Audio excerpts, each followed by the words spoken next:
Hi കുട്ടികളെ, നമ്മൾ ഇന്ന് പഠിക്കാൻ പോകുന്നത് ബേസിക് സയൻസിൻ്റെ സെക്കൻഡ് പാർട്ടാണ് പഠിക്കാൻ പോകുന്നത്. കഴിഞ്ഞ ക്ലാസ് നമ്മൾ ന്യൂട്രീഷനെ കുറിച്ച് പഠിച്ചു അല്ലേ? ന്യൂട്രീഷൻ എത്ര സ്റ്റേജ് ഉണ്ടെന്ന് പഠിച്ചു? 5 സ്റ്റേജ് ഉണ്ടെന്ന് നമ്മൾ പഠിച്ചു. അതിൽ ഫസ്റ്റ് സ്റ്റേജായ ഇഞ്ചക്ഷനെ കുറിച്ച് കുറച്ച് ഭാഗം നമ്മൾ പഠിച്ചു അല്ലേ? ഇഞ്ചക്ഷൻ എന്ന് വെച്ചാൽ ആഹാര സ്വീകരണം. നമ്മൾ ആ ആഹാര സ്വീകരണത്തിൽ നമ്മുടെ ടീത്തിനുള്ള റോളാണ് നമ്മൾ കഴിഞ്ഞ ക്ലാസ്സിൽ പഠിച്ചത്. എന്താ നമ്മൾ ടീത്തിനുള്ള റോള് പഠിച്ചത്? ആഹാരത്തെ ചവച്ചരയ്ക്കുന്നതിന് സഹായിക്കുന്ന ആരാ? ടീത്താന്ന് പറഞ്ഞു അല്ലേ? ഇനി നമുക്ക് ഈ ഇഞ്ചക്ഷനിൽ നമ്മുടെ നാക്കിനുള്ള റോളാണ് പഠിക്കാനുള്ളത് ഈ ക്ലാസ്സിൽ. അപ്പം നാക്ക് നമുക്കറിയാം അല്ലേ? നമ്മുടെ ടങ്ക് എന്തിനൊക്കെയാണ് നമ്മളെ സഹായിക്കുന്നത്? നമ്മുടെ ഭക്ഷണത്തെ വിഴുങ്ങാൻ സഹായിക്കുന്ന ആരാ? ടങ്ക് അല്ലേ? നാക്കുണ്ടെങ്കിൽ നമുക്ക് ഭക്ഷണം ഉള്ളിലേക്ക് വിഴുങ്ങാൻ പറ്റുള്ളൂ. പിന്നെ എന്തിനു സഹായിക്കുന്നുണ്ട് നാക്ക്? പല്ലുകൾക്ക് ചവച്ചരയ്ക്കാൻ പാകത്തിന് ആഹാരത്തെ വായ്ക്കുള്ളിലേക്ക് ചലിപ്പിക്കാൻ ആര് വേണം? നാക്ക് വേണം അല്ലേ? പിന്നെ എന്തിനു വേണം നാക്ക്? ഒന്ന് ആലോചിച്ച് നോക്കിയേ. നമുക്ക് ടേസ്റ്റുകൾ അല്ലേ, സ്വാദറിയാൻ നമുക്ക് ആര് വേണം? നാക്കുണ്ടെങ്കിൽ നമുക്ക് ഒരു ഭക്ഷണത്തിന് എരിവാണോ, പുളിയാണോ, ഉപ്പാണോ, കയ്പ്പാണോ എന്നൊക്കെ അറിയണമെങ്കിൽ നമുക്ക് ആര് വേണം? നാക്കുണ്ടെങ്കിൽ ഇതൊക്കെ നമുക്ക് പറ്റുള്ളൂ. നാക്കിലുള്ള ടേസ്റ്റ് ബഡ്സ് എന്നും പറഞ്ഞ് ടേസ്റ്റ് ബഡ്സ് ഉണ്ട് നാക്കിൽ. ആ ടേസ്റ്റ് ബഡ്സാണ് സ്വാദ് മുകുളങ്ങൾ എന്നാണ് പറയുന്നത്. ആ നാക്കിലുള്ള ടേസ്റ്റ് ബഡ്സുകളാണ് നമ്മളെ എന്തിനു സഹായിക്കുന്നത്? രുചി അറിയാൻ നമ്മളെ സഹായിക്കുന്നത്. അപ്പം നാക്കിൻ്റെ ഒരു പ്രധാനപ്പെട്ട ഫങ്ഷനാണ് ഐഡൻറ്റിഫൈ ടേസ്റ്റ് ഫ്ലേവേഴ്സുകൾ അല്ലേ? ഒത്തിരി ഫ്ലേവേഴ്സ് ഉണ്ട്. ഇതൊക്കെയാ ബിറ്റർ, സോറ്, ഷുഗർ അല്ലേ, ഈ സ്വീറ്റ് അല്ലേ, സ്വീറ്റ്, അതുപോലെ ഒത്തിരി ഫ്ലേവേഴ്സൊക്കെ നമുക്ക്, സോർ പുളി, അതുപോലെ ഒത്തിരി ഫ്ലേവേഴ്സ് നമുക്ക് അറിയാൻ സാധിക്കുന്നത് നാക്കുണ്ടെങ്കിൽ മാത്രമേ പറ്റുള്ളൂ. അപ്പോൾ നാക്കിൻ്റെ പ്രധാനപ്പെട്ട ഒരു ഫങ്ഷനാണ് to identify taste. You have already learned in your previous classes that the taste buds on the tongue help us to sense taste. രുചി അറിയാൻ നാക്കിലെ സ്വാദുമുകുളങ്ങൾ നമ്മെ സഹായിക്കുന്നുവെന്ന് നിങ്ങൾ മുൻ ക്ലാസ്സിൽ പഠിച്ചിട്ടുണ്ടല്ലോ. ശരി, നമുക്കറിയാം അല്ലേ? അതാണ് ഞാൻ ടീച്ചർ ഇപ്പം പറഞ്ഞത്. What are the other functions of tongue? നാക്കിൻ്റെ മറ്റ് ധർമ്മങ്ങൾ എന്തൊക്കെയാണ്? അതാണ് താഴെ പറയുന്നത്. ഹെൽപ്സ് ഇൻ സ്വാളോയിങ് അല്ലേ? നമുക്കറിയാം ഫുഡ് നമുക്ക് ആഹാരം മൗത്തിലേക്ക് വെക്കുന്ന ഫുഡ് വിഴുങ്ങാൻ സഹായിക്കുന്ന ആരാണ്? ടങ്കാണ്. പിന്നെന്താ? Tongue helps to move food inside the mouth so that teeth can chew it.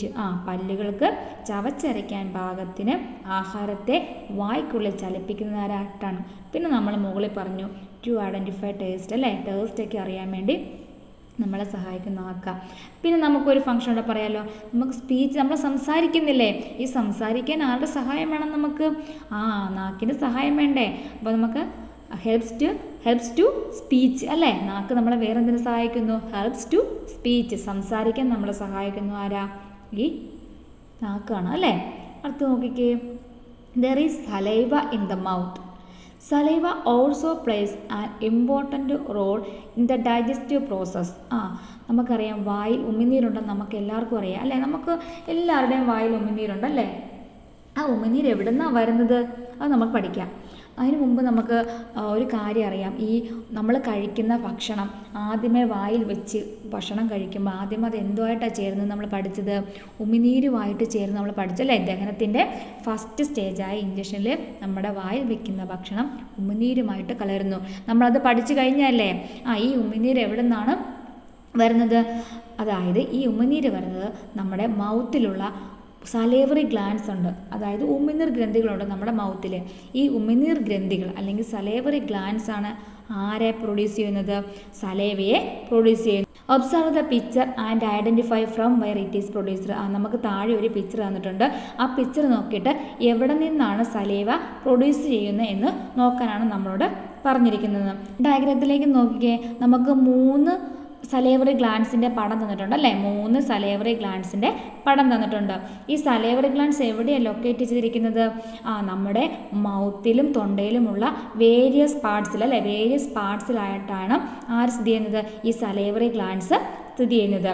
മൗത്തിലും ത്രോട്ടിലുമായിട്ട് various പാർട്സിലാണ് മൗത്തിൻ്റെയും ത്രോട്ടിൻ്റെയും various പാർട്സിലാണ് salivary glance സ്ഥിതി ചെയ്യുന്നത്. പ്രധാനമായിട്ടും 3 major pairs of salivary glands ഉണ്ട് അല്ലേ. 3 major pairs of salivary glands ഉണ്ട്. അതുകൊണ്ട് അതിൻ്റെ പാടാണ് നമുക്കിവിടെ തന്നിരിക്കുന്നത്. പ്രധാനമായിട്ടും നമുക്ക് പ്രധാനമായിട്ടും നമുക്കുള്ളത് 3 സലൈവറി ഗ്ലാൻഡ്സുകളാണ്.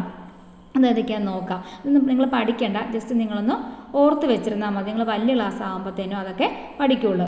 ഒന്നാമത്തെ ഗ്ലാൻസ് ആണ് പാരോട്ടിഡ് ഗ്ലാൻസ്.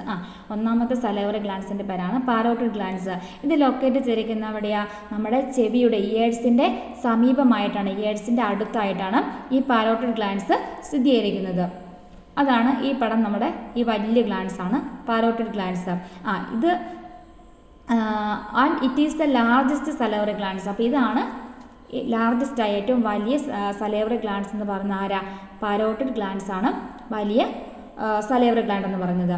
പിന്നെയുള്ള salivary gland sub mandibular glands എന്ന് പറയും. സബ് മാൻഡിബുലർ ഗ്ലാൻഡ്സ് ഇത് നമ്മുടെ ജോ എന്ന് വെച്ചാൽ താടിയെല്ലിന് സമീപമായിട്ട്, ബിനീത്ത് ദ ജോ എന്നാണ് പറയുന്നത്. അതായത് താടിയെല്ലിന് സമീപമായിട്ടാണ് സബ് മാൻഡിബുലർ ഗ്ലാൻഡ്സ് കാണപ്പെടുന്നത്. പിന്നെയുള്ള ഒരു സലൈവറി ഗ്ലാൻഡാണ് സബ് ലിംഗ്വൽ ഗ്ലാൻഡ്സ്. ഈ സബ് ലിംഗ്വൽ ഗ്ലാൻഡ്സ് കാണപ്പെടുന്നത് നമ്മുടെ നാക്കിന് അടിഭാഗത്തായിട്ടാണ് അല്ലേ. ടൺകിന് അടിഭാഗത്ത് കാണപ്പെടുന്ന ഒരു സലൈവറി ഗ്ലാൻഡാണ് ആര്? Sub lingual glands. അപ്പം മേജറായിട്ട് 3 സലൈവറി ഗ്ലാൻഡ്സ് ഉണ്ട്. ഇത് കൂടാതെ തന്നെ ന്യൂമറസ് അല്ലേ, ധാരാളം മൈനർ സലൈവറി ഗ്ലാൻഡ്സ് ഉണ്ട്. ഇതാണ് നമ്മുടെ മേജറായിട്ടുള്ള 3 പെയേഴ്സ് ഓഫ് സലൈവറി ഗ്ലാൻഡ്സ്. ഇത് കൂടാതെ തന്നെ ന്യൂമറസ് ധാരാളം മൈനർ സലൈവറി ഗ്ലാൻഡ്സ് ഉണ്ട്. അതൊക്കെ എവിടെയാ? ഓറൽ ക്യാവിറ്റിയിലുണ്ട്, അതുപോലെ ചീക്സിലുണ്ട്, ലിപ്സിലുണ്ട്, പാലേറ്റിലുണ്ട്. അങ്ങനെ നമ്മുടെ ബാക്കി ഭാഗങ്ങളിലൊക്കെ ന്യൂമറസ് ധാരാളം ചെറിയ മൈനറായിട്ടുള്ള സലൈവറി ഗ്ലാൻഡ്സ് ഉണ്ട്. മേജറാണ് ഇത് 3 കൂടാതെ മൈനറായിട്ട് ഒരുപാട് സലൈവറി ഗ്ലാൻഡ്സ് നമ്മുടെ ലിപ്പിലും ഓറൽ ക്യാവിറ്റിയിലും ചീക്സിലും ഒക്കെ കാണപ്പെടുന്നുണ്ട്. ഓക്കെ, അപ്പം ഇതോടുകൂടി നമ്മുടെ ന്യൂട്രീഷൻ്റെ ഫസ്റ്റ് സ്റ്റേജ് കഴിഞ്ഞു അല്ലേ. അപ്പം ന്യൂട്രീഷൻ്റെ ഫസ്റ്റ് സ്റ്റേജാണ് ഇഞ്ചക്ഷൻ. അപ്പോൾ ഈ ഇഞ്ചക്ഷനിൽ നമ്മുടെ ടീത്തിൻ്റെ റോളും പഠിച്ചു, അതുപോലെ ടങ്ങിൻ്റെ റോളും പഠിച്ചു. ടങ്ങിൻ്റെ റോള് പഠിച്ചില്ല, മനസ്സിലായല്ലോ അല്ലേ ടീച്ചർ പറഞ്ഞത്.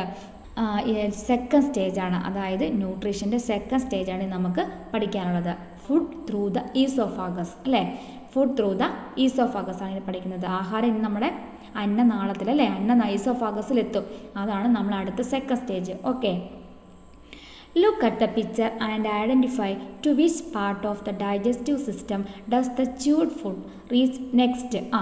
വായിൽ വെച്ച് ചവച്ചരയ്ക്കപ്പെടുന്ന ആഹാരം പിന്നീട് ദഹന വ്യവസ്ഥയുടെ ഏത് ഭാഗത്താണ് എത്തിച്ചേരുന്നതെന്ന് ചിത്രം നിരീക്ഷിച്ച് മനസ്സിലാക്കാനാണ് പറയുന്നത്.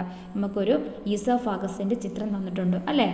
നമ്മൾ മൗത്തിൽ നിന്ന് ഭക്ഷണം വിഴുങ്ങി നമ്മളിനി എവിടെയാ? ഈസോഫാഗസിലൂടെ കടന്നു പോവുക. ഈസോഫാഗസിൽ എത്തുമല്ല, ഈസോഫാഗസിലൂടെ നമ്മൾ വിഴുങ്ങി ഈസോഫാഗസിലൂടെ പോയിട്ട് എവിടെ എത്തും നമുക്ക് നോക്കാം അല്ലേ. Okay, let's go on A journey with food. To which part of the digestive system does food first reach from the mouth? മൗത്തിൽ നിന്ന് നേരെ എത്തുന്നത് ഈസോഫാഗസിലാണ് അല്ലേ, അന്നനാളത്തിലാണ് നമ്മുടെ ഫുഡ് അടുത്തതായിട്ട് പ്രവേശിക്കുന്നത്. Look at the picture. Locate the position of esophagus through which the chewed food reaches the stomach. വായ്ക്കുള്ളിൽ വെച്ച് ചവച്ചരയ്ക്കപ്പെട്ട ആഹാരം അന്നനാളത്തിലൂടെ എവിടെ എത്തുന്നു? ആമാശയത്തിൽ, നമ്മുടെ സ്റ്റൊമക്കിൽ എത്തുന്നു. അപ്പോൾ നമ്മൾ വായിൽ നിന്നും ആഹാരം ചവച്ചരച്ച് നമ്മൾ വിഴുങ്ങി അന്നനാളം ഈസോഫാഗസിലൂടെ കടന്ന് അത് എവിടെ എത്തുന്നു? ഈസോഫാഗസിലൂടെ സഞ്ചരിച്ച് അത് ആമാശയത്തിൽ എത്തിച്ചേരുന്നു, സ്റ്റൊമക്കിൽ എത്തിച്ചേരുന്നു. What is oesophagus? എന്താണ് ഈസോഫാഗസ്? അപ്പം ഇനി നമ്മൾ ഈസോഫാഗസിനെ കുറിച്ചാണ് പറയുന്നത്. Oesophagus is a long tube that connects the mouth to the stomach. വായയെ സ്റ്റൊമക്കുമായിട്ട്, ആമാശയമായിട്ട് ബന്ധിപ്പിക്കുന്ന ഒരു കുഴലാണ് ഈസോഫാഗസ് ഓർ അന്നനാളം. It is made of muscles. ഇത് എന്തുകൊണ്ടാണ് നിർമ്മിച്ചിരിക്കുന്നത്? മസിൽസ് കൊണ്ട്, പേശികൾ കൊണ്ടാണ് ഈ ഈസോഫാഗസ് നിർമ്മിച്ചിരിക്കുന്നത്. The verb-like movement of the esophageal wall helps food to reach the stomach. This movement is called peristalsis. നമ്മൾ എന്തുകൊണ്ടാണ് നമ്മൾ കഴിക്കുന്ന ആഹാരം നമ്മൾ പറഞ്ഞു അല്ലേ, ഈസോഫാഗസിൽ കൂടെ സ്റ്റൊമക്കിലെത്തുന്ന കാര്യം പറഞ്ഞു. ഈസോഫാഗസിൽ ഒരു മൂവ്മെൻ്റ് ഉണ്ട്, ഒരു പെരിസ്റ്റാൾസിസ് എന്ന് പറഞ്ഞൊരു മൂവ്മെൻ്റ് ഉണ്ട്. ആ മൂവ്മെൻറ്റിൻ്റെ സഹായത്തോടെയാണ് ഇത് അവിടെ ഈ ഈസോഫാഗസിൽ കൂടെ ഫുഡ് നീങ്ങി അല്ലേ, അവിടെ നിന്ന് താഴത്തേക്ക് നീങ്ങിയല്ലേ നമുക്ക് ആമാശയത്തിൽ സ്റ്റൊമക്കിൽ എത്താൻ പറ്റുള്ളൂ. ഈ നീങ്ങാൻ സഹായിക്കുന്ന ഫുഡ് ഈസോഫാഗസിലൂടെ നീങ്ങാൻ സഹായിക്കുന്ന ആരാ? ഈ പെരിസ്റ്റാൾസിസ് എന്ന് പറയുന്ന മൂവ്മെൻ്റ് ആണ് ഈ ഇസോഫാഗസിൽ നിന്ന് ഫുഡിനെ സ്റ്റൊമക്കിൽ എത്തിക്കുന്നത്. അപ്പോൾ ആ പെരിസ്റ്റാൾസിസ് മൂവ്മെൻറ്റ് നിങ്ങൾ പഠിച്ചു വയ്ക്കണം കേട്ടോ, അത് ഇമ്പോർട്ടൻ്റ് ആണ്. The wave like movement of the oesophageal wall helps food to reach the stomach. This movement is called peristalsis. അപ്പോൾ അതിപ്പോൾ നമ്മുടെ ഭക്ഷണം എവിടെ എത്തി? സ്റ്റൊമക്കിലെത്തി അല്ലേ. ഇത് നോക്കിയേ, ഫുഡ് ഇൻ ദ സ്റ്റൊമക്ക്. ഇനി സ്റ്റൊമക്കിൽ എന്താ സംഭവിക്കുന്നതാണ് നമ്മൾ അടുത്ത് പഠിക്കുന്നത്. You know that the digestion of food begins the mouth and it reaches the stomach through the esophagus. നമ്മളത് പഠിച്ചു അല്ലേ. മൗത്തിൽ നിന്നും ഡൈജഷൻ ആരംഭിച്ച് ഫുഡ് നമ്മുടെ ഈസോഫാഗസിൽ കൂടെ എവിടെ എത്തി? സ്റ്റൊമക്കിൽ എത്തിച്ചേർന്നു. Digestion is the second stage of nutrition. അപ്പം സ്റ്റൊമക്കിൽ എന്താ നടക്കാൻ പോകുന്നതിന്?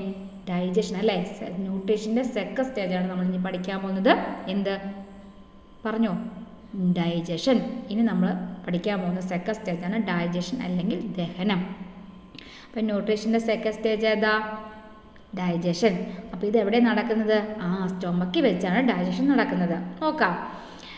It takes place partially in the stomach where food remains for 4 to 5 hours. എന്താ സംഭവിക്കുന്ന? ആമാശയത്തിൽ എത്തിച്ചേരുമ്പോൾ ഫുഡിന് ആമാശയത്തിൽ വെച്ച് പോഷണത്തിൻ്റെ രണ്ടാം ഘട്ടമായ ഡൈജഷൻ ഭാഗികമായിട്ട് നടക്കുന്നു. ഫുള്ളായിട്ട് അവിടെ ഡൈജഷൻ നടക്കുന്നുണ്ടോ? ഇല്ല, പാർഷ്യലി അല്ലേ, ഭാഗികമായിട്ട് പകുതിയേ നടക്കുന്നുള്ളൂ ഡൈജഷൻ. ആഹാര പദാർത്ഥങ്ങൾ 4 മുതൽ 5 മണിക്കൂർ വരെ അവിടെ നിലനിൽക്കും. നമ്മുടെ സ്റ്റൊമക്കിൽ 4 മുതൽ 5 മണിക്കൂർ വരെ എന്ത് നിലനിൽക്കും? നമ്മൾ കഴിക്കുന്ന ഭക്ഷണം നിലനിൽക്കും. അവിടെ വെച്ച് പകുതി മാത്രമേ ദഹിക്കുന്നുള്ളൂ അല്ലേ, ഡൈജഷൻ നടക്കുന്നുള്ളൂ. Due to the peristaltic movement of the stomach wall the food is turned in to paste form. അപ്പോൾ ഈ നമ്മൾ പഠിച്ചു, നമ്മുടെ ഈസോഫാഗസിനും പെരിസ്റ്റാൾട്ടിക് മൂവ്മെൻറ്റ് ഉണ്ടല്ലേ, അതുപോലെ തന്നെ നമ്മുടെ ആമാശയത്തിനും നമ്മുടെ സ്റ്റൊമക്കിനും എന്തുണ്ട്? ഒരു പെരിസ്റ്റാൾട്ടിക് മൂവ്മെൻ്റ് ഉണ്ടല്ലേ. ഈ ആമാശയ ഭിത്തിയുടെ വേവ് ലൈക്ക് മൂവ്മെൻറ്റ് മൂലം, ഈ പെരിസ്റ്റാൾട്ടിക് മൂവ്മെൻറ്റ് മൂലം ആഹാരം കുഴമ്പ് രൂപത്തിലാവുന്നു. അപ്പോൾ നമ്മുടെ സ്റ്റൊമക്കിൽ എത്തുന്ന ആഹാരം കുഴമ്പ് രൂപത്തിലാകാൻ സഹായിക്കുന്ന എന്താ? ആമാശയ ഭിത്തിയുടെ വേവ് ലൈക്ക് മൂവ്മെൻ്റ് ആണ്. Okay. Gastric juice produced by glands in the stomach wall facilitates digestion. നമ്മളോട് എന്താ പറഞ്ഞിരിക്കുന്നത്? ആമാശയ ഭിത്തിയിൽ കാണപ്പെടുന്ന ഗ്രന്ഥികൾ ഉൽപ്പാദിപ്പിക്കുന്ന, ഗ്ലാൻഡ്സുകൾ ഉൽപ്പാദിപ്പിക്കുന്ന ആമാശയരസം അല്ലെ, ആമാശയരസങ്ങൾ ദഹനത്തെ സുഗമമാക്കുന്നു അല്ലേ. അപ്പം നമ്മുടെ സ്റ്റൊമക്ക് വാളിൽ നിന്നും ഗ്ലാൻഡ്സുകളുണ്ട്. ആ ഗ്ലാൻഡ്സിൽ നിന്നും ഗ്യാസ്ട്രിക് ജ്യൂസുകൾ അല്ലെ, ആമാശയരസങ്ങൾ പ്രൊഡ്യൂസ് ചെയ്യുന്നുണ്ട്. ഈ ആമാശയരസം, ഈ ഗ്യാസ്ട്രിക് ജ്യൂസുകൾ എന്തിനെ സഹായിക്കുന്നു? ദഹനത്തെ സഹായിക്കുന്നു. നമ്മുടെ ഭക്ഷണം ദഹിക്കാൻ വേണ്ടി, ഡൈജസ്റ്റ് ചെയ്യാൻ വേണ്ടി സഹായിക്കുന്നുണ്ട്. Stomach wall also produces small amount of hydrochloric acid. അപ്പം ഗ്യാസ്ട്രിക് ജ്യൂസ് അല്ലാതെ, ആമാശയരസങ്ങൾ അല്ലാതെ തന്നെ സ്റ്റൊമക് വാൾ എന്തിനെ പ്രൊഡ്യൂസ് ചെയ്യുന്നുണ്ട്? ചെറിയൊരു എമൗണ്ട് ഹൈഡ്രോക്ലോറിക് ആസിഡിനെ പ്രൊഡ്യൂസ് ചെയ്യുന്നുണ്ട്. This helps in protein digestion and pathogen destruction. അപ്പോൾ ഈ പ്രൊഡ്യൂസ് ചെയ്യുന്ന ഹൈഡ്രോക്ലോറിക് ആസിഡിൻ്റെ ഫംഗ്ഷൻ എന്തുവാ? ഇത് നമ്മുടെ പ്രോട്ടീൻ അല്ല, നമ്മുടെ ഭക്ഷണത്തിലുള്ള പ്രോട്ടീനുകളുണ്ടല്ലോ, മാംസ്യങ്ങൾ, ആ പ്രോട്ടീനുകളെ ദഹിപ്പിക്കാനും പിന്നെന്താ നമ്മുടെ ഫുഡിലുള്ള പാത്തോജൻ എന്ന് വെച്ചാൽ രോഗാണുക്കൾ അല്ലേ. നമ്മൾ ഭക്ഷണം എത്ര കഴുകിയിട്ടാലും എങ്ങനെയൊക്കെ നല്ലോണം വേവിച്ചിട്ട് കഴിച്ചാലും നമ്മുടെ ഭക്ഷണത്തിൽ ചെറിയ ചെറിയ രോഗാണുക്കൾ കാണും. അങ്ങനെ രോഗാണുക്കൾ ഉണ്ടെങ്കിൽ, ചിലപ്പോൾ കാണില്ല ചിലപ്പോൾ കാണും, അങ്ങനെ ഉണ്ടെങ്കിൽ, എന്തെങ്കിലും ഉണ്ടെങ്കിൽ അതിനെ നശിപ്പിച്ച് കളയാനും എന്ത് സഹായിക്കുന്നുണ്ട്? ഈ ഹൈഡ്രോക്ലോറിക് ആസിഡ് സഹായിക്കുന്നുണ്ട്. Okay. The partially digested food in the stomach then moves on to the small intestine. അപ്പം നമ്മൾ പറഞ്ഞു, സ്റ്റൊമക്കിൽ വെച്ച് ഭാഗികമായിട്ട് മാത്രമേ ഡൈജഷൻ നടക്കുന്നുള്ളൂ അല്ലേ. ഇനി നമ്മൾ ഈ ഭാഗികമായിട്ട് നടന്ന ആ ദഹിച്ച ആഹാരം പിന്നെ എങ്ങോട്ടാണ് പോകുന്നത്? നമ്മുടെ സ്മോൾ ഇൻറ്റസ്റ്റൈനിലേക്കാണ് പിന്നെ പോകുന്നത്. നമ്മുടെ ചെറുകുടലിലേക്കാണ് നമ്മൾ ഈ ഭാഗികമായി ദഹിച്ച ആഹാരം പോകുന്നത്. അപ്പോൾ അടുത്ത് നമുക്ക് പഠിക്കണം. ഇപ്പം നമ്മൾ സ്റ്റൊമക്ക് വരെ എത്തി നമ്മുടെ ആഹാരം. ഇനി നമ്മുടെ സ്റ്റൊമക്കിൽ നിന്നും എങ്ങോട്ട് പോവുക? നമ്മുടെ ആഹാരം സ്മോൾ ഇൻറ്റസ്റ്റൈനിലേക്ക് പോകുക അല്ലേ. Food in the small intestine. Human small intestine is 5 to 6 meters long. മനുഷ്യൻ്റെ ചെറുകുടലിന് 5 മുതൽ 6 മീറ്റർ വരെ നീളമുണ്ട്. Okay. It is here that the second stage of nutrition digestion is completed. ഇവിടെ വെച്ചാണ്, ഈ സ്മോൾ ഇൻറ്റസ്റ്റൈൻ വെച്ചാണ് ന്യൂട്രീഷൻ്റെ സെക്കൻഡ് സ്റ്റേജായ ഡൈജഷൻ കംപ്ലീറ്റ് ആവുന്നത്. അപ്പോൾ സ്റ്റൊമക്കിൽ വെച്ച് ഭാഗികമായിട്ട് ഡൈജസ്റ്റ് ആവുന്നുള്ളൂ. ബാക്കി ഫുഡ് ഡൈജസ്റ്റ് ആകാത്ത, ഭാഗികമായി ഡൈജസ്റ്റ് ആയ ഫുഡ് ഇങ്ങോട്ട് വരുന്നു, സ്മോൾ ഇൻറ്റസ്റ്റൈനിലേക്ക് വരുന്നു. ഈ സ്മോൾ ഇൻറ്റസ്റ്റൈനിൽ വെച്ച് ന്യൂട്രീഷൻ്റെ സെക്കൻഡ് സ്റ്റേജായ ഡൈജഷൻ ഈസ് കംപ്ലീറ്റഡ് അല്ലേ, കംപ്ലീറ്റ് ആകുന്നു, ഡൈജഷൻ പൂർണ്ണമാകുന്നു അല്ലേ. ഓക്കെ, മനസ്സിലായല്ലോ. Absorption of nutrients also takes place in the small intestine. പിന്നെ ഡൈജഷൻ പൂർത്തിയായിട്ട് പിന്നെ എന്താ, പോഷക ഘടകങ്ങൾ, നമ്മുടെ ഭക്ഷണത്തിൽ ഒരുപാട് പോഷകങ്ങളുണ്ട്, നമ്മൾ കഴിക്കുന്ന ഭക്ഷണത്തിൽ ഒരുപാട് പോഷക ഘടകങ്ങളുണ്ടല്ലോ. ഈ പോഷകഘടകങ്ങളൊക്കെ നമുക്ക് ശരീരത്തിലേക്ക് ആഗിരണം ചെയ്ത് നമ്മുടെ ശരീരത്തിന് കൊടുക്കണ്ടേ. ഈ ഇങ്ങനെ ആഗിരണം ചെയ്യുന്ന എവിടെ വെച്ചാൽ, സ്മോൾ ഇൻറ്റസ്റ്റൈനിൽ വെച്ചാണ് നമ്മുടെ ഭക്ഷണത്തിലെ പോഷക ഘടകങ്ങളെ ആഗിരണം ചെയ്യുന്നതും നമ്മുടെ സ്മോൾ ഇൻറ്റസ്റ്റൈനിൽ വെച്ചാണ്. Okay. Bile produced by the liver and the pancreatic juice produced by the pancreas are mixed with the partially digested food in the first part of the small intestine. This completes the digestion of food. എന്താ പറഞ്ഞിരിക്കുന്നത്, ചെറുകുടലിൻ്റെ ആദ്യ ഭാഗത്ത്, അപ്പം small ഇൻറ്റസ്റ്റൈൻ്റെ ആദ്യ ഭാഗം, നമ്മൾ തുടക്കം അല്ലേ, ആദ്യ ഭാഗത്ത് കരൾ ഉൽപ്പാദിപ്പിക്കുന്ന, നമ്മുടെ ലിവർ ഉൽപ്പാദിപ്പിക്കുന്ന ബൈൽ എന്ന് വെച്ചാൽ പിത്തരസവും പിന്നെന്തുവാ ആഗ്നേയഗ്രന്ഥി ഉൽപ്പാദിപ്പിക്കുന്ന ആഗ്നേയഗ്രന്ഥി എന്ന് വെച്ചാൽ പാൻക്രിയാറ്റിക് ഗ്ലാൻഡ്സ് അല്ലേ, പാൻക്രിയാസ് ഉൽപ്പാദിപ്പിക്കുന്ന പാൻക്രിയാറ്റിക് ജ്യൂസ്, അതാണ് ആഗ്നേയരസം. ഇതും ഭാഗികമായി ദഹിച്ച ആഹാരവുമായി കലർന്ന് ദഹനം പൂർണ്ണമാക്കുന്നു. അപ്പം ചെറുകുടലിൽ, അപ്പം നമ്മളെ സ്റ്റൊമക്കിൽ നിന്നും ചെറുകുടലിലേക്ക് വരുന്ന ആ ആദ്യ ഭാഗത്ത് വെച്ച് തന്നെ ലിവർ പ്രൊഡ്യൂസ് ചെയ്യുന്ന പിത്തരസവും ബൈലും, അതുപോലെ പാൻക്രിയാസ് പ്രൊഡ്യൂസ് ചെയ്യുന്ന പാൻക്രിയാറ്റിക് ജ്യൂസും ഭാഗികമായി പാർഷ്യലി ദഹിച്ച് വരുന്ന, ഡൈജസ്റ്റ് വരുന്ന ആഹാരവുമായിട്ട് ചേർന്നിട്ട് എന്താവുന്നു, ദഹനം, ഡൈജഷൻ കംപ്ലീറ്റ് ആകുന്നു, പൂർണ്ണമാകുന്നു. ഓക്കെ. അപ്പം സ്മോൾ ഇൻറ്റസ്റ്റൈൻ വെച്ചാണ് എന്ത് പൂർണ്ണമാകുന്നത്, ദഹനം പൂർണ്ണമാകുന്നത് അല്ലേ. സ്മോൾ ഇൻറ്റസ്റ്റൈൻ്റെ ഡയഗ്രാം, ലിവറിൻ്റെ ഡയഗ്രാം, പാൻക്രിയാസിൻ്റെ ഡയഗ്രാം നമുക്ക് തന്നിട്ടുണ്ട്. നിങ്ങളത് ജസ്റ്റ് ഒന്ന് നോക്കി വെച്ചോണം കേട്ടോ മക്കളെ. How do the nutrients in the digested food get absorb into the blood. അപ്പം നമ്മൾ പറഞ്ഞു അല്ലേ, നമ്മൾ കഴിച്ച ഭക്ഷണത്തിൽ നിന്ന് പോഷകഘടകങ്ങളൊക്കെ ആഗിരണം ചെയ്യുന്നത് സ്മോൾ ഇൻറ്റസ്റ്റൈനിൽ വെച്ചാൽ നമ്മൾ പഠിച്ചു അല്ലേ. അതിനി എങ്ങനെയാണ് നമ്മൾ നോക്കുന്നത്, ഇങ്ങനെ ആഗിരണം ചെയ്യുന്നത് എങ്ങനെയാണ് എന്നാണ് നമ്മളിനി പഠിക്കുന്നത്. ആഹാരത്തിലെ പോഷകഘടകങ്ങൾ എങ്ങനെയാണ് രക്തത്തിലേക്ക് ആഗിരണം ചെയ്യപ്പെടുന്നത്, അതാണ് നമ്മൾ ഇനി പഠിക്കാൻ പോകുന്നത്. Okay. Villi are the small finger-like projections present in the wall of small intestine. ചെറുകുടലിൻ്റെ ഭിത്തിയിൽ കാണുന്ന വിരലുകൾ പോലുള്ള സൂക്ഷ്മങ്ങളായ ഭാഗങ്ങളാണ് വില്ലസുകൾ എന്ന് പറയുന്നത്. അപ്പോൾ വില്ലസുകൾ എന്ന് വെച്ചാൽ എന്തുവാ, നമ്മുടെ ചെറുകുടലിൻ്റെ ഭിത്തിയിൽ കാണപ്പെടുന്ന, സ്മോൾ ഇൻറ്റസ്റ്റൈൻ്റെ വോൾസിൽ ഭിത്തിയിൽ കാണപ്പെടുന്ന ഫിംഗർ ലൈക്ക് പ്രൊജക്ഷൻസ്, ചെറിയ വിരൽ പോലുള്ള ഭാഗങ്ങളെ സൂക്ഷ്മങ്ങളായ ഭാഗങ്ങളെ പറയുന്ന പേരാണ് വില്ലസുകൾ. Okay. Nutrients in the digested food are absorbed into the blood through the villi. This is the third stage in nutrition and the process is called absorption.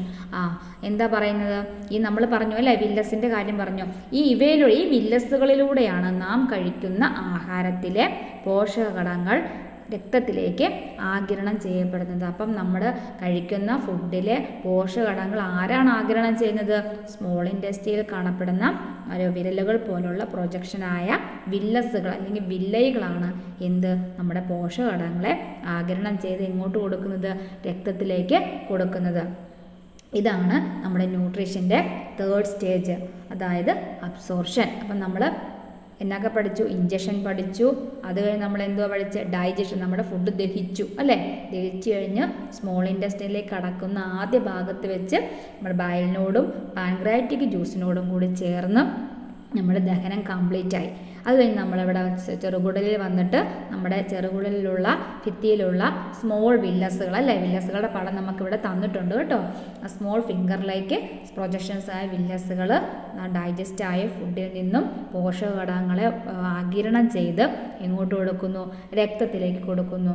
അങ്ങനെ നമ്മുടെ എന്ത് നടത്തപ്പെടുന്നു, അബ്സോർപ്ഷൻ നടത്തപ്പെടുന്നു. ഇതാണ് ന്യൂട്രീഷൻ്റെ തേർഡ് സ്റ്റേജ് അല്ലെങ്കിൽ മൂന്നാം ഘട്ടം എന്ന് പറയുന്നത്. ഓക്കെ, മനസ്സിലായല്ലോ മക്കളെ. The nutrients that reached the blood become part of the body. രക്തത്തിൽ എത്തിച്ചേർന്ന പോഷകഘടകങ്ങൾ ശരീരത്തിൻ്റെ എന്തായി മാറുന്നു, ഭാഗമായി മാറുന്നു അല്ലേ, രക്തത്തിലേക്ക് ആഗിരണം ചെയ്ത് കൊടുത്തു. അത് കഴിയുമ്പോൾ ആ പോഷകഘടകങ്ങൾ നമ്മുടെ ശരീരത്തിൻ്റെ ഭാഗമായിട്ട് മാറും. This is the fourth stage of nutrition and this process is called assimilation. ഇതാണ് അസിമിലേഷൻ്റെ മലയാളം വാക്കാണ് സാംശീകരണം. ഇത് പോഷണത്തിൻ്റെ 4ാം ഘട്ടമാണ് അല്ലേ, 4th സ്റ്റേജാണ്. അപ്പോൾ എന്താണ് അസിമിലേഷൻ എന്ന് വെച്ചാൽ രക്തത്തിൽ എത്തിച്ചേർന്ന പോഷകഘടകങ്ങൾ ശരീരത്തിൻ്റെ ഭാഗമായി മാറുന്നതിനെ പറയുന്ന പേരാണ് അസിമിലേഷൻ. മനസ്സിലായില്ല? അപ്പം നമ്മൾ 4th സ്റ്റേജ് വരെ പഠിച്ചു അല്ലേ. ഓക്കെ, ഇനി നോക്കിയേ, the digested food will also have substances not needed by the body. ദഹിച്ച ആഹാരത്തിൽ ശരീരത്തിന് വേണ്ടാത്ത പദാർത്ഥങ്ങൾ ഉണ്ടാകില്ലേ, ശരിയല്ലേ? ഇപ്പം നമ്മൾ പറഞ്ഞു നമ്മൾ കഴിച്ചാൽ പോഷകങ്ങളെല്ലാം വലിച്ചെടുത്തു, വില്ലസ് എല്ലാം വലിച്ചെടുത്തു. ഇനി ബാക്കി ഈ പോഷകങ്ങൾ കഴിഞ്ഞ് ആഹാരത്തിൽ പോഷകം കഴിഞ്ഞ് ബാക്കി വേസ്റ്റ് ഉണ്ടാകത്തില്ലേ ആ ഭക്ഷണത്തിൽ, ശരിയല്ലേ? അവ എങ്ങനെയാണ് പുറത്തുള്ളത് നമുക്ക് നോക്കണ്ടേ ഇനി. അപ്പോൾ അവയെ ഇവിടെ വെച്ചുകൊണ്ടിരിക്കാൻ പറ്റുമോ? ഈ സ്മോൾ ഇൻറ്റെസ്റ്റൈനിൽ നിന്ന് നല്ല ഭാഗത്ത് മാത്രം, നല്ല ഭക്ഷണത്തെ മാത്രം, പോഷകങ്ങളെ മാത്രം ആഗിരണം ചെയ്താൽ മതിയോ? ചീത്ത വേസ്റ്റ് വരുമ്പോൾ നമുക്ക് പുറത്തേക്ക് കളയണ്ടേ? നമ്മുടെ വീടുകളിലാണെങ്കിലും നമ്മൾ വേസ്റ്റ് വരുമ്പോൾ നമ്മൾ പിന്നെ അടുക്കളയിൽ വെച്ചുകൊണ്ടിരിക്കുമോ? അത് ഇല്ല, നമ്മൾ ഒന്നല്ലേ വെളിയിൽ കൊണ്ട് കളയും, അല്ലെ നമ്മളത് കത്തിച്ച് കളയും അല്ലേ. അതുപോലെ നമ്മുടെ ശരീരത്തിലുണ്ടാകുന്ന വേസ്റ്റ് നമുക്ക് പുറന്തള്ളണ്ടേ, പുറത്തേക്ക് കളയണ്ടേ? ഇനി അതെങ്ങനെയാണെന്നാണ് നമ്മൾ നോക്കുന്നത്. After the absorption of nutrients the residues in the digested food move to the large intestine. ദഹിച്ച ആഹാര പദാർത്ഥങ്ങളിൽ നിന്ന് പോഷകഘടകങ്ങളുടെ ആഗിരണത്തിന് ശേഷമുള്ള അവശിഷ്ടങ്ങൾ അല്ലെ, വേസ്റ്റുകൾ എങ്ങോട്ട് പോകുന്നു? വൻകുടൽ എന്ന് വെച്ചാൽ ലാർജ് ഇൻറ്റസ്റ്റൈൻ, ലാർജ് ഇൻറ്റസ്റ്റൈനിലേക്ക് നീങ്ങുന്നു. നമ്മുടെ ലാർജ് ഇൻറ്റസ്റ്റൈൻ്റെ ഫിഗർ നമുക്ക് തന്നിട്ടുണ്ട് കേട്ടോ. Water and some salts are absorbed into the large intestine from the digestive waste as needed by body. എന്താണ്? വൻകുടലിൽ വെച്ച്, ലാർജ് ഇൻറ്റസ്റ്റൈനിൽ വെച്ച് ദഹനാവശിഷ്ടങ്ങളിലുള്ള, അപ്പം അവശിഷ്ടങ്ങളായല്ലേ, ആ ദഹനാവശിഷ്ടങ്ങളിലുള്ള ജലവും ലവണങ്ങളും ആവശ്യാനുസരണം ആഗിരണം ചെയ്യപ്പെടുന്നു. അപ്പം നമ്മുടെ വേസ്റ്റിൽ ഉണ്ട്, ജലമുണ്ട് അല്ലേ, ജലവും ലവണങ്ങളും ഉണ്ട്. അപ്പം പോഷകങ്ങളെ മൊത്തം വില്ലസ് ആഗിരണം ചെയ്തെങ്കിൽ ഈ ജലവും ലവണങ്ങളെ എവിടെ വെച്ച് ആഗിരണം ചെയ്യും? ലാർജ് ഇൻറ്റസ്റ്റൈനിൽ വെച്ച് ഈ വേസ്റ്റ് ദഹനാവശിഷ്ടങ്ങളിലുള്ള ജലവും ലവണങ്ങളും ആവശ്യാനുസരണം അവ അബ്സോർബ് ചെയ്യപ്പെടുന്നു. Okay. Later, the digestive waste stored in the rectum is digested through the anus. എന്താണ്? തുടർന്ന് മലാശയത്തിൽ സംഭരിക്കപ്പെടുന്ന രക്തത്തിൽ, മലാശയം എന്ന് വെച്ചാൽ രക്തത്തിൽ സംഭരിക്കപ്പെടുന്ന ദഹനാവശിഷ്ടങ്ങൾ ഏനസിലൂടെ, മലദ്വാരത്തിലൂടെ പുറത്തേക്ക് തള്ളുന്നു. അപ്പം നമ്മൾ മിച്ചം വന്ന വേസ്റ്റ് നമ്മൾ പുറത്തേക്ക് തള്ളി. This is the 5th stage of nutrition. ഇതാണ് ന്യൂട്രീഷൻ്റെ 5th stage. And this process of digestive waste removal from our body is called egestion. അപ്പോൾ ഇതാണ് ന്യൂട്രീഷൻ്റെ 5ാമത്തെ സ്റ്റേജ് എന്ന് പറഞ്ഞ് ഇതിനെ പറയുന്ന പേരാണ് ഇജക്ഷൻ. നമ്മുടെ പുറന്തള്ളൽ പ്രക്രിയ, നമ്മുടെ വേസ്റ്റ് നമ്മുടെ പുറത്തേക്ക് പുറന്തള്ളുന്ന പ്രക്രിയ പറയുന്ന പേരാണ് ഇജക്ഷൻ. ഇത് ന്യൂട്രീഷൻ്റെ 5ാമത്തെ സ്റ്റേജാണ്. അപ്പം നമ്മൾ 5 സ്റ്റേജും പഠിച്ചു കഴിഞ്ഞു അല്ലേ മക്കളെ? അങ്ങനെ നമ്മൾ ന്യൂട്രീഷൻ്റെ 5 സ്റ്റേജുകളും പഠിച്ചു. ഇനി നമുക്ക് ഈ പഠിച്ചതിൻ്റെ അടിസ്ഥാനത്തിൽ നമുക്കൊരു ഫ്ലോ ചാർട്ട് ഇവർ തന്നിട്ടുണ്ട്. ആ ഫ്ലോ ചാർട്ട് നമ്മളോട് കംപ്ലീറ്റ് ചെയ്യാനാണ് പറഞ്ഞിരിക്കുന്നത്. നമുക്ക് നോക്കാം. First stage injection. അപ്പോൾ നമ്മൾ ഇഞ്ചക്ഷൻ പഠിച്ചു. സെക്കൻഡ് സ്റ്റേജ് എന്തോ നമ്മൾ പഠിച്ചത്? ഡൈജഷൻ അല്ലേ, സ്റ്റൊമക്കിലെത്തി ഡൈജഷൻ നടക്കുമല്ലേ, പിന്നെ നമ്മൾ പഠിച്ചത് ഡൈജഷൻ. പിന്നെന്താ നമ്മൾ പഠിച്ചത്? ഡൈജഷൻ കഴിഞ്ഞ് അബ്സോർഷൻ അല്ലേ, നമ്മുടെ ചെറുകുടലിൽ വെച്ച് വില്ലസ് നമ്മളെ ഭക്ഷണത്തിലെ പോഷകാഹാരങ്ങളൊക്കെ ആഗിരണം ചെയ്തു, അബ്സോർഷൻ. അടുത്ത് 4th സ്റ്റേജ് എന്താ? അസിമിലേഷൻ. അതായത് നമ്മുടെ പോഷകാഹാരങ്ങളൊക്കെ അബ്സോർഷൻ ചെയ്തതിന് ശേഷം വരുന്ന വേസ്റ്റിലുള്ള വാട്ടറും ലവണങ്ങളൊക്കെ ആര് വലിച്ചെടുത്ത്? വൻകുടലിൽ വെച്ച് അത് അബ്സോർഷൻ ചെയ്തു. അതാണ് അസിമിലേഷൻ. പിന്നെ നമ്മളെന്താ അസിമിലേഷൻ ചെയ്ത് കഴിഞ്ഞ് പിന്നെ ബാക്കിയുള്ള വേസ്റ്റ്, ആ വേസ്റ്റ് നമുക്ക് എന്ത് ചെയ്യണം? പുറത്തേക്ക് തള്ളണം. അതാണ് ഇജക്ഷൻ. അപ്പോൾ ഇങ്ങനെ ന്യൂട്രീഷൻ്റെ 5 സ്റ്റേജ് നമ്മൾ പഠിച്ചു കഴിഞ്ഞു അല്ലേ? ഇനി നമുക്കൊരു ഡയഗ്രാം താഴെ തന്നിട്ടുണ്ട്. Observe the diagrammatic representation of human digestive system. Write in your science there in the names of functions of the labelled parts. നമ്മളോട് പറഞ്ഞിരിക്കുന്നത് എന്താ? നമുക്കൊരു ഡയഗ്രാം തന്നിട്ട് ഇവിടെ ലേബൽ ചെയ്തിട്ടുണ്ടല്ലേ, മനുഷ്യൻ്റെ ദഹന വ്യവസ്ഥയുടെ ചിത്രമാണ് നമുക്ക് തന്നിട്ടുള്ളത്. ഇത് സൂചിപ്പിക്കുന്ന ഭാഗങ്ങളുടെ പേരും ധർമ്മവും അല്ലേ, ഫങ്ഷനും പേരും നമ്മുടെ ബുക്കിൽ എഴുതാനാണ് നമ്മളോട് പറഞ്ഞിരിക്കുന്നത്. ഫസ്റ്റ് എന്താ മൗത്ത് അല്ലേ. മൗത്ത് എന്താണ് നമ്മൾ പഠിച്ചു. മൗത്തിൽ എന്താണ് മൗത്തിൻ്റെ ഫംഗ്ഷൻ എന്താ. മൗത്ത് നമുക്ക് ടീത്തിനുണ്ട്. മൗത്തിലുള്ള ടീത്ത് ടങ്ക് അല്ലേ. ടീത്തിൻ്റെ ഫംഗ്ഷൻ നമ്മൾ പഠിച്ചു അല്ലേ. ചവച്ചരയ്ക്കാൻ ഭക്ഷണം ചവച്ചരയ്ക്കുന്നതിന് സഹായിക്കുന്നു. പിന്നെ നമ്മൾ ടങ്ക് പഠിച്ചു. ടേസ്റ്റ് അറിയാൻ സഹായിക്കുന്നു. വിഴുങ്ങാൻ സ്വോളോ ചെയ്യാൻ സഹായിക്കുന്നു അല്ലേ. To help swallowing. പിന്നെ നമ്മൾ ഈസോഫാഗസ്. ഈസോഫാഗസിൻ്റെ എന്താ ബി എന്ന് പറയുന്നത് ഈസോഫാഗസ്. ഈസോഫാഗസ് എന്താ എൻ്റെ ഫംഗ്ഷൻ എന്തുവാ. ഈസോഫാഗസിലുള്ള പെരിസ്റ്റാൾട്ടിക് മൂവ്മെൻറ്റ് എന്ത് ഭക്ഷണത്തെ വായിൽ നിന്നും എവിടെ എത്തിക്കാം. ഈസോഫാഗസിലൂടെ എവിടെ എത്തിക്കുന്നു. ഭക്ഷണത്തെ നമ്മുടെ സ്റ്റൊമക്കിൽ എത്തിക്കുന്നത് ആരാണ്. ഈസോഫാഗസ് ആണ്. അപ്പോൾ അതാണ് അതിൻ്റെ ഫംഗ്ഷൻ എന്ന് പറയുന്നത്. ടീച്ചർ വിശദമായിട്ട് നോട്ട് തരുമ്പോൾ തരാം കേട്ടോ. പിന്നെ എന്തുവാണ് സി എന്ന് പറഞ്ഞത് സ്റ്റൊമക്ക്. സ്റ്റൊമക്കിൻ്റെ ഫംഗ്ഷൻ എന്തുവാ. സ്റ്റൊമക്കിൽ വെച്ച് നമ്മുടെ ഫുഡിൻ്റെ പാർഷ്യൽ ഡൈജഷൻ നടക്കുന്നു. പിന്നെ സ്റ്റൊമക്ക് പിന്നെ എന്തൊക്കെ പ്രൊഡ്യൂസ് ചെയ്യുന്നുണ്ട് അവിടെ. നമ്മുടെ ഹൈഡ്രോക്ലോറിക് ആസിഡ് പ്രൊഡ്യൂസ് ചെയ്യുന്നുണ്ട്. അത് നമ്മുടെ ഫുഡിലുള്ള ജേംസിനെ നശിപ്പിക്കുന്നു. അതോടൊപ്പം എന്തുവാ ചെയ്യുന്നത്. നമ്മുടെ പ്രോട്ടീൻ അല്ലേ. പ്രോട്ടീൻ്റെ ദഹനത്തിന് ഡൈജഷനെ സഹായിക്കുന്നതും ഹൈഡ്രോക്ലോറിക് ആസിഡാണ്. പിന്നെ എന്താ നമ്മുടെ ആമാശയഭിത്തി സ്റ്റൊമക്കിൻ്റെ ഒരു ചലനം പെരിസ്റ്റാൾട്ടിക് ചലനം മൂലം ആഹാരത്തെ കുഴമ്പ് രൂപത്തിൽ അല്ലെ പേസ്റ്റ് രൂപത്തിലാക്കുന്നതിന് സഹായിക്കുന്നു. പിന്നെ ഇതിൻ്റെ സ്റ്റൊമക്കിൻ്റെ ഭിത്തിയിൽ നിന്ന് വരുന്ന രസങ്ങളുണ്ടല്ലോ. പിന്നെ ആമാശയ രസം അല്ലെ ഗ്യാസ്ട്രിക് ജ്യൂസുകൾ. ഈ ജ്യൂസ് എന്തിനെ നമ്മുടെ ഡൈജഷനെ സുഗമമാക്കുന്നു നമ്മൾ പഠിച്ചു അല്ലേ. അപ്പോൾ ഡി എന്താണ് സ്മോൾ ഇൻറ്റസ്റ്റൈൻ അല്ലേ. സ്മോൾ ഇൻറ്റസ്റ്റൈനിൽ വെച്ചാണ് സ്മോൾ ഇൻറ്റസ്റ്റൈനിൽ ഫിംഗർ ലൈക്ക് പ്രൊജക്ഷൻസ് ഉണ്ട് വില്ലസ് അല്ലേ. സ്മോൾ ഇൻറ്റസ്റ്റൈനിൽ ആ വില്ലസ് എന്തിനെ സഹായിക്കുന്നു. നമ്മൾ കഴിക്കുന്ന ദഹിച്ച് വരുന്ന ഭക്ഷണത്തിൽ നിന്നുള്ള പോഷകങ്ങൾ അബ്സോർബ് ചെയ്യാൻ സഹായിക്കുന്ന ആരാണ്. വില്ലസുകളാണ് അല്ലേ. പഠിച്ചു. അതിൻ്റെ ഫംഗ്ഷൻ പഠിച്ചു. പിന്നെന്തുവാ. പിന്നെ നമ്മുടെ ലാർജ് ഇൻറ്റസ്റ്റൈൻ. എന്ന് പറയുന്നത് ലാർജ് ഇൻറ്റസ്റ്റൈൻ. ലാർജ് ഇൻറ്റസ്റ്റൈൻ എന്താ ചെയ്യുന്നത്. ലാർജ് ഇൻറ്റസ്റ്റൈനിൽ എത്തുന്ന അല്ലേ ദഹിച്ച് പോഷകങ്ങളും ആഗിരണം ചെയ്ത് ബാക്കി വരുന്ന ഫുഡാണ് നമ്മുടെ ലാർജ് ഇൻറ്റസ്റ്റൈനിൽ എത്തുന്നത്. ആ ഫുഡിൽ നിന്നും വാട്ടറും അതുപോലെ തന്നെ സോൾസും ലവണങ്ങൾ. സോൾസ് എന്ന് വെച്ചാൽ ലവണങ്ങൾ. വാട്ടറും സോൾസും എല്ലാം അബ്സോർബ് ചെയ്യുന്നത് ലാർജ് ഇൻറ്റസ്റ്റൈൻ ആണ്. പിന്നെ ഉള്ളത് എന്താ എഫ് എന്ന് പറഞ്ഞാൽ എന്തുവാ. റെക്റ്റം അല്ലേ. റെക്റ്റം എന്താ ചെയ്യുന്നത്. അപ്പം ഈ ലാർജ് ഇൻറ്റസ്റ്റൈനിൽ നിന്നും വാട്ടറും സോൾസും വലിച്ചെടുത്തതിന് ശേഷമുള്ള വേസ്റ്റിനെ റെക്റ്റത്തിൽ സംഭരിച്ച് വെക്കുന്ന റെക്റ്റം അല്ലേ. ഈ റെക്റ്റമാണ് ഏനീസിൽ കൂടെ നമ്മുടെ വേസ്റ്റിനെ പുറന്തള്ളുന്നത്. അപ്പോൾ ഇത്രയാണ് ഡൈജസ്റ്റീവ് സിസ്റ്റം എന്ന് പറയുന്നത്.